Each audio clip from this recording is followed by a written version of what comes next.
Is your mind firmly focused on what's happening around you, right here, right now? Or, like most people, are you constantly distracted by thoughts, concerns, and imaginings? Welcome to the Eudaemonia podcast. I'm Kim Forrester, and today we're going to explore what it means to be mindful. Welcome to Eudaemonia, the podcast that is all about flourishing. Plug in, relax, and get ready for the goodness as we explore the traits and practices that can help you thrive in life. With your host, Kim Forrester. Dr. Elise Bialylew is author of the bestselling mindfulness meditation book, The Happiness Plan, and she's the founder of Mindful in May, the world's largest online global mindfulness campaign. Trained in psychiatry, Elise fuses her psychological understanding with a deep study of meditation to coach people and organisations around the world to reach their full potential. It's a pleasure to be chatting with Elise today about the incredible benefits of mindfulness and to learn ways we can each enjoy more presence in our daily lives. Elise Bialylew, it is just such a delight to have you on the Eudaemonia podcast. How are things in Melbourne today? Yeah, things are, the strangeness of the COVID world we're living in, but overall good. It is a time where we all need to reach for a little bit more mindfulness, I think, in our lives. And I think it's timely that we have you on the show here today. Let's start with that word mindfulness, because I think it's one of those buzzwords that we've certainly all heard, but I'm not sure that all of us fully understand what exactly it means. What is mindfulness, Elise? It depends who you ask. There's lots of different definitions. I like to go back to the traditional definition, which was really described 2,500 years ago in the Buddhist texts. And this is the word in Pali, the word sati, which means it's defined as to familiarize oneself or to remember. And so it's really about familiarizing ourselves with the mind and also a remembering of where our awareness is, remembering to be present, remembering, hang on, where is the here and now? Because the way our brains operate is that for whatever reason, and there are evolutionary reasons around this, the brain is constantly being flicked off into the future planning or often getting caught in the past. And so it is this effort that we require to train our minds to reside more fully in the present moment. And as it turns out, science has supported the fact, what monks have known for thousands of years, that when we actually do this, we become happier because we're less caught up in the unnecessary worries and ruminations. So mindfulness is really this practice of learning how to pay attention in the present moment. It's cultivating this clear awareness so that we can see more clearly and respond more effectively in everyday life. So that word presence, for decades I heard that word. I was encouraged to be more present, and I truly don't think I understand it now. How does being present differ from our usual experience of life? Does it feel different, Elise, when we are truly present in the moment?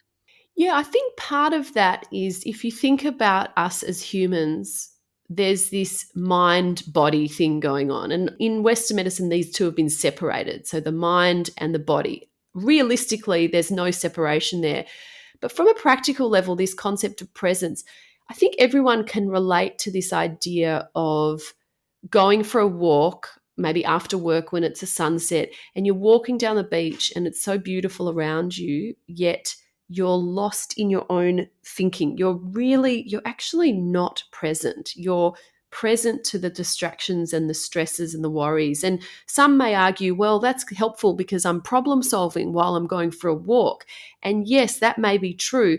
But the problem is that most of us don't have the control of our minds. So, i.e., when we go to bed and we want to go to sleep, our minds are actually taking charge of us. They're running through lists and we're not actually present. We're jumping ahead into the future. We're worrying, we're planning.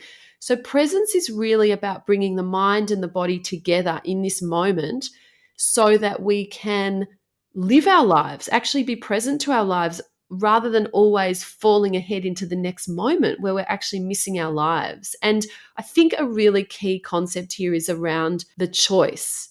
This is a skill to be present. And how wonderful to be able to have a mind that is serviceable, as they say in the traditional speak, where you can actually decide, okay, now I want to do problem solving with my mind. So I'm going to consciously go for a walk by the sunset, but I'm going to use that time to problem solve versus I'm going to actually be fully present and absorb the goodness and the beauty of this sunset. So there is a big difference between living with presence and living without presence. And that's really what mindfulness training is about.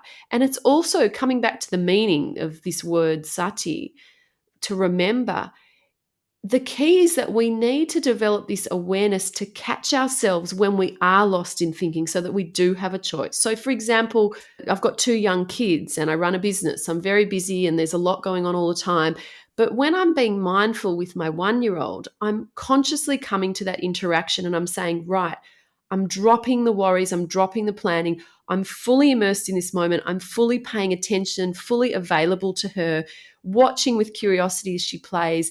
And the interaction is so much more present and so much richer. And on the receiving end, she is receiving so much more from me as a mother.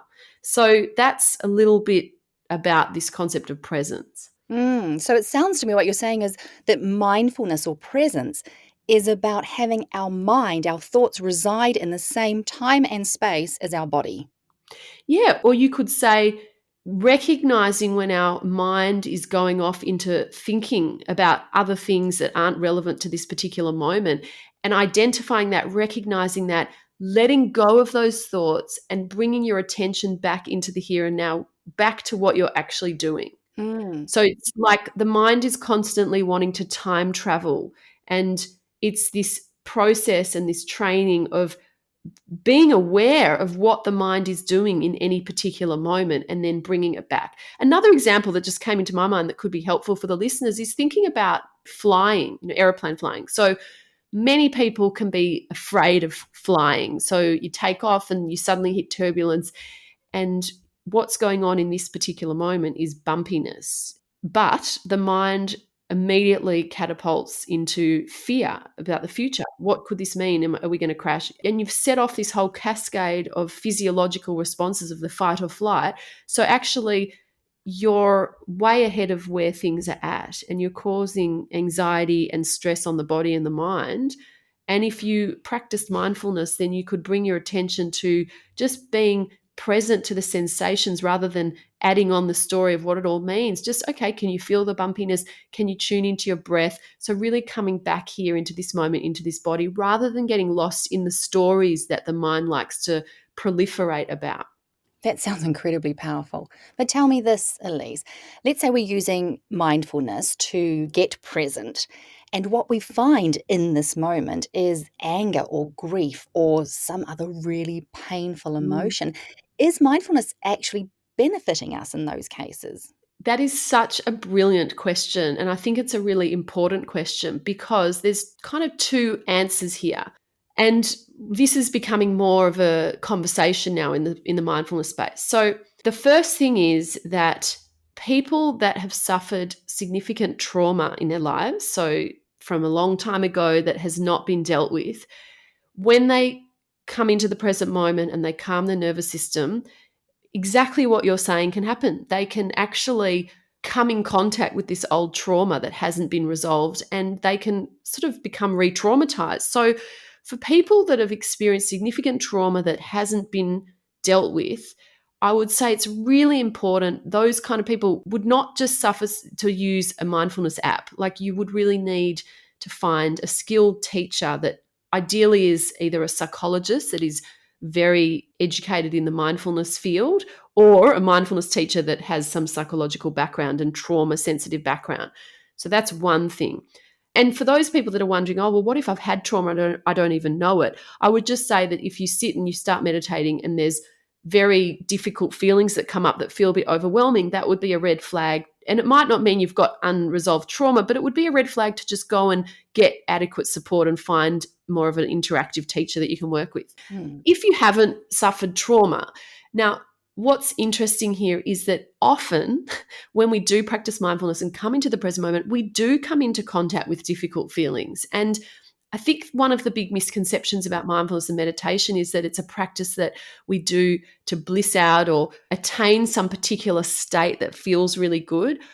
What I'm talking about when I talk about mindfulness is the cultivation of an awareness that actually helps us become more connected to ourselves, live more authentically, live really close to our truth. And I believe that that's really how we live the most flourishing, happy lives. So if you are coming in contact with anger or fear or grief, that's not necessarily going to feel great, but there's so much growth that happens when you meet these things. And when you avoid them, they catch up with you over time anyway in different forms. So I think we're all very good at avoiding difficult feelings, but there is so much value in actually meeting these feelings in a skillful way.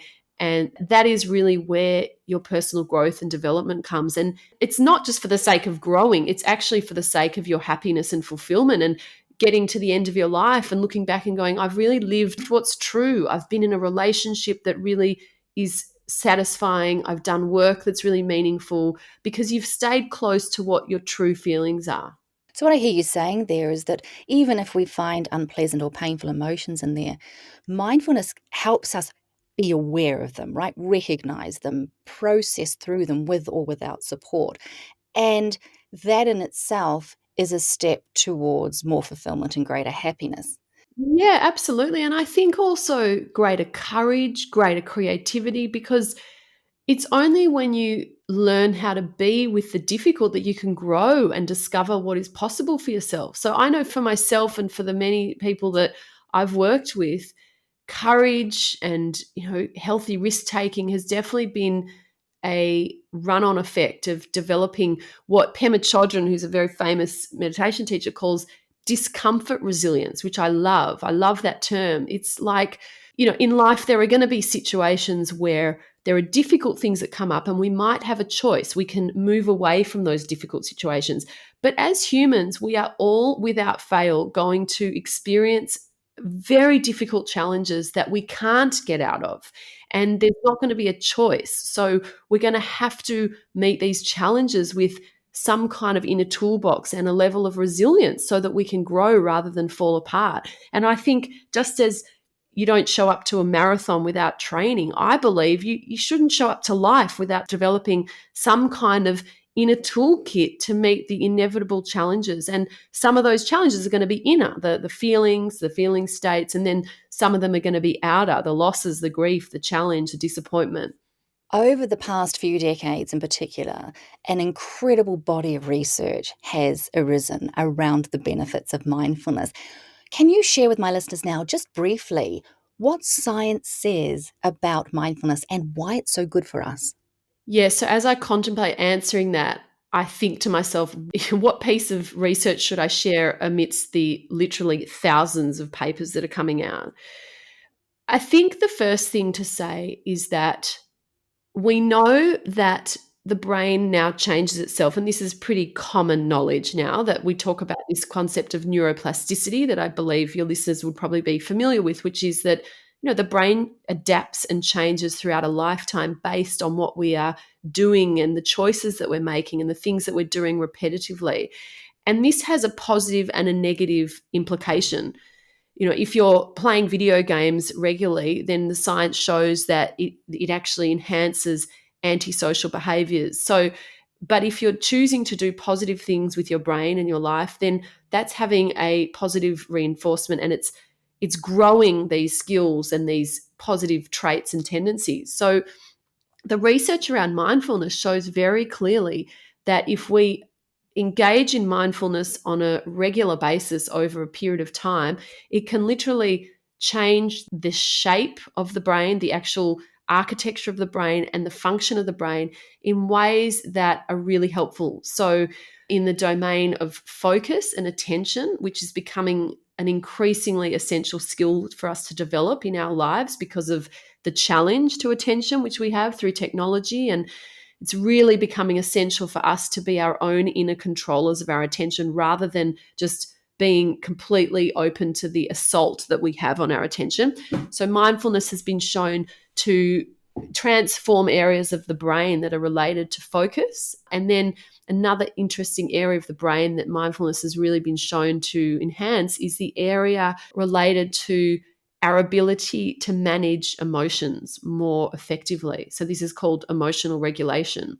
But another piece of research that's really interesting, I think we know sort of anxiety is such a common problem now amongst so many people. And there was one really interesting piece of research which showed that people that did a 2-month mindfulness program, the amygdala, which is the fear center of the brain, essentially had reduced in size after a couple of months of mindfulness. And the implication here is that, that means it's not being used as much. It's less worrisome. So we know that people that suffer from chronic anxiety have larger amygdala.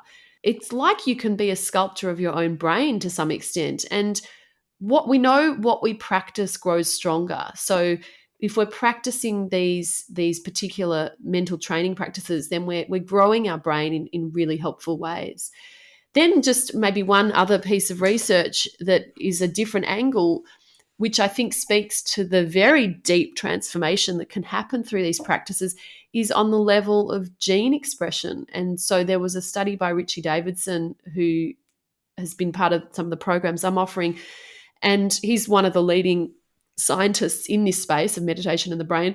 And he found that a day of mindfulness training actually had an impact on how our genes express themselves. And we know that genes code for different proteins in the body. And so specifically, it was related to the coding of inflammatory proteins. And so what this means is we know inflammation in the body is bad. It's a risk factor for lots of different chronic illnesses. We want to keep inflammation in the body down. And so this study that looked at a day of mindfulness, they took blood tests from people, and they found that the genes that were producing these inflammatory proteins had actually turned down. So as he said, when I interviewed him, this is just the tip of the iceberg. There is so much that we don't know yet. But what we do know is that this practice that seemingly from the outside looks like a whole lot of nothing and is a sort of strange practice of using your mind in a particular way actually echoes and ripples through the body down to the level of genetics. It really hints at the extent to which our mind and body are entwined, correct? And we simply don't have that full understanding yet. 100%. And I think that as we move forward in time, this split between the mind and the body is going to dissolve even more. I think it's a really unfortunate splitting that has had a really unfortunate impact on the way we understand our health and well-being, because we just know that what we're doing with our minds echoes in the body and literally makes us less healthy. So we need to take charge of the mind, not just for the mind's sake, but also for the body's well-being. Now, you touched a little bit on the practice of mindfulness earlier on. You were talking about, simply walking along the beach in the sunrise. I think generally people associate focusing on the breath with mindfulness. But are there other ways that we can actually practice mindfulness that don't necessarily have anything to do with focusing on the breath? Yeah, look, the breath in many ways is just, we talk about it as an object for attention. So, there's this idea that the mind, as described in the ancient texts, is like the monkey mind. So by nature, and I'm sure, if your listeners just you put a timer on for 30 seconds and just observe what happens to your mind, you can see it's literally a monkey going from thought to thought to thought. It's chaos in there. And that's one of the first things that people that begin meditation realize. It's actually quite overwhelming, because if you've never done meditation, then you've never actually paid attention to what's going on in the mind. And people, the first thing that comes out is, oh my God, I've got so many thoughts. It's kind of overwhelming, because for the first time, you're actually becoming aware of what's going on in your mind. So coming back to your question around the breath, we need an object to focus on to keep our attention steady, because the mind otherwise does monkey mind. So the breath is just one example of an object that you can focus on. You can choose anything. So it might be sounds. You can sit and just focus your attention on sounds in the environment. And every time you realize that you've lost attention on the sound and the next thing you know, you're thinking about what you're cooking your kids for dinner or the deadline you've got coming up, then you let it go and you bring it back to tuning into sound. So it really doesn't just have to be the breath. The breath is traditionally one of the most common ways that we get in, but it can be sound. It can be walking and focusing on the sensation of your feet. It's anything that can be an anchor for your attention. And then bringing that into everyday life where it becomes very interesting is even in conversation. So if you think about when we speak with someone, what is usually happening is we're not fully paying attention. We're listening, but we're already coming up with our own input and arguments, or we might have completely lost focus on what the person is saying and we're actually lost in thinking. So being mindful in conversation is actually using the other person's voice and presence as the anchor of our attention. You can be mindful from the minute you wake up till the minute you go to sleep. And in fact, that is the invitation. That is the goal here. The goal of meditation is to bring this quality of present moment, clear awareness into everyday life, not just in your meditation practice. So I was going to ask, can we mindfully watch TV? Can we mindfully drive the car? And you were saying there that that's feasible if we train ourselves to be that mindful that often. Yeah, absolutely. Absolutely we can. And even when you talk about TV or even social media, absolutely. And I think it's really important to be mindful when we're doing this for two reasons. Number one, many of us have social media addictions and, end of the day, tired, scrolling through Facebook, numbing out, wasting 40 minutes in a heartbeat. And when we have mindfulness training, we have these moments of waking up where we catch ourselves and we say, hang on, what am I doing right now? Is this helpful? What do I really want to be doing? It's like you've got this inner witness that sits on your shoulder and is monitoring what you're doing as you're doing it, and putting the question forward, is this helpful? Is this what's called for? Is this aligned with what really matters to me? In your experience, Elise, though, are there activities, when we're just starting out on this mindfulness journey, are there activities that can increase our mindfulness more than others? For instance, is it more likely for us to become mindful if we are walking along the beach looking at a sunrise, if we are going out and placing our feet on the ground in nature? Do you feel that there are particular practices or activities that are more likely to inspire mindfulness in us? Absolutely. I think that there are also activities that demand your attention. So, for example, tightrope walking or slacklining or, mountain bike riding, where if you don't pay attention, if your attention is not in the present moment, you're going to smash into a tree or you're going to fall off. So, there are specific activities that you can do that demand this present moment awareness and attention. But the thing is, how do you get that quality of awareness and attention when you're not in a kind of not life-threatening situation, but a situation where if you're not paying attention, you're going to harm yourself physically? I also understand your question in terms of, is walking in the forest going to help you be more mindful than being caught in peak hour traffic in the city?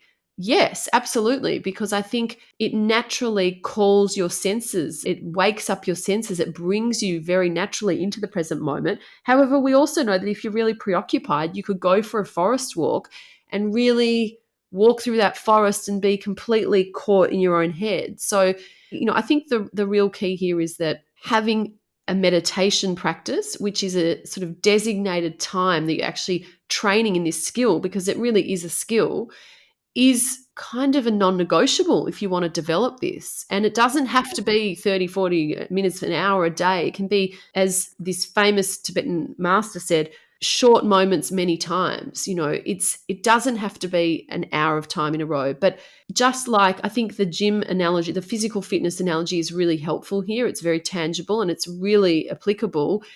This is a skill that we can become better at. It's a form of mental fitness, and it's really training the mind to be fit, to be present, just like training muscles to be stronger. So just like you go to the gym, you do your 30-minute workout to build up that endurance and energy so that then, you're meeting life with greater vitality, energy. You can run around with your kids. You can be more alert and focused at work. Same thing with meditation. I don't believe that you can truly live mindfully just by bringing it to everyday life. You do need the training. Let's go there, because I think that's a really important part of this conversation. You have got 2 young children, a business, you run the Mindful in May campaign.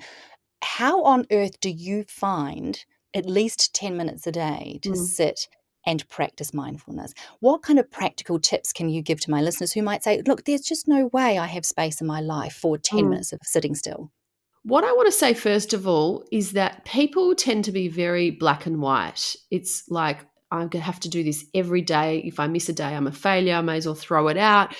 And my whole approach is really emphasizing self-compassion and also emphasizing starting off small. I don't think it's ever a situation of I don't have 10 minutes. It's not actually about time. It's about prioritizing and values. It's really about what matters most to you. But initially, it might be that someone just does 1 minute a day or 5 minutes a day. You just need to get into it in whatever way works for you. And I think one of the essential things is finding a very good teacher, because just like yoga, there's a lot of variance in the kind of teachers that you can find. And that makes a hell of a big difference to how you're learning and how engaged you are and the results you're seeing. But to answer your question directly, again, there's a misconception that you have to do X amount of minutes in a row, X amount of times a day. You need to find a way to make this practice work for you, particularly when you're getting into it. And then I find it becomes a self-perpetuating cycle where if you make it work for you and you start to feel the benefits, you're more inclined to put effort and energy in. You actually want to do more rather than feeling like this is a burden and this is just another thing I have to add on to my list. So for me personally, it's changed over time, depending on my particular life situation. But I can say, also speaking to the sort of black and white thing, there have been times in my life where, giving birth, just having a baby, having a newborn and managing a toddler and having a business to sort of keep alive on the side, where finding 10 minutes a day was literally really difficult. And so that's when my practice turned for a number of weeks more into, having a newborn is a whole mindfulness retreat in itself, really. So I was just making sure that when I was in that, I was really bringing that quality of awareness. But I don't think I may have been able to do that had I not had an established practice. So I think that the point I'm making here is that whoever you are, whatever stage of practice you're at, there are going to be times in your life where you do slip. You might get sick. You might have your crazy times with your family, and that's okay. I think if you're predominantly doing it and initially create a very solid habit, then when you fall off track, you just naturally come back to it because it's a non-negotiable. It becomes just so deeply part of what your brain does that not a lot of time will pass before you get back on track. The Eudaemonia podcast, Elise, is all about flourishing. So I'd love to know, from your personal experience, how has your life been enhanced since you adopted mindfulness as a practice? This is a really big question because I can honestly say to you that it has enhanced every part of my life, from my parenting to my relationships, to my work and my choices, to the way I work, to the ability that I have to push myself out of my comfort zone and feel that I have a trust in myself and an ability to have this kind of courage that I didn't have before. There really isn't a part of my life that hasn't been touched by this. It's practical. It's like falling asleep at night. I have techniques that just help me. If I wake up in the middle of the night, I have ways of managing that. When my 4-year-old was a bit younger and then we were going through the tantruming and the terrible twos, it was just invaluable. I don't even know what I would have done without it, just as a way of meeting her with presence and knowing what to do in those moments. And being an entrepreneur and running a business, you end up doing so many things and you can so often get overwhelmed, and prioritizing is so key. And I feel like it's really helped there as well. And managing teams and managing difficult conversations. One of the big ones is emotional reactivity. When we're emotionally triggered in an interaction with someone, be that work or family, having skills to navigate that more effectively, more wisely, to get better outcomes. So I can honestly say there is not an aspect of my life that it hasn't touched. And that's really why I honestly am so passionate about this. I left my career in psychiatry to really do this full time because I just see it as a must-have skill for all of us. I really do. So extraordinary that such a simple practice can have such far-reaching benefits in our lives, Elise. My final question for you is one that I ask every guest on the Eudaemonia podcast. Can you offer A simple morning reminder. Now, normally I ask for a mantra or an affirmation. In your case, I imagine it might be a practice that my listeners can start using today to help them live more mindfully. What is step number one? Well, I love this. I've got this practice I call the 10 by 3, and I wrote about it in my book, The Happiness Plan, which is really a 1-month guidebook that gives people daily practices that to bring mindfulness into your life. But this is a really simple one. So it's the 10 by 3. So what it is as soon as you wake up in the morning, whether it's with an alarm or without an alarm, take 10 breaths. So you're really sensing the breath. You're not thinking about the breath. You're actually bringing your awareness into the body and feeling the breath, and you're counting 10 breaths. So at the end of each out breath, there's a small pause and you'll count 1 and then 2 up to 10. And you're really allowing the breath to breathe as it is, not manipulating it, letting it just settle into its own rhythm.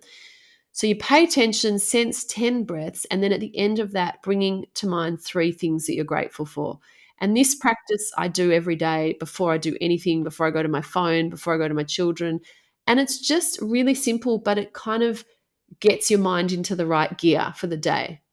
Elise Bialylew, that is such a beautiful practice and one we can all do. Like you say, when we open our eyes before we reach for our phone to check the social media feed, do 10 breaths and 3 things we're grateful for. Elise, if people want to find out more about you, the work you do, your amazing book, and the Mindful in May campaign, which I assume you'll be running next year in 2021, where can people go to find out more?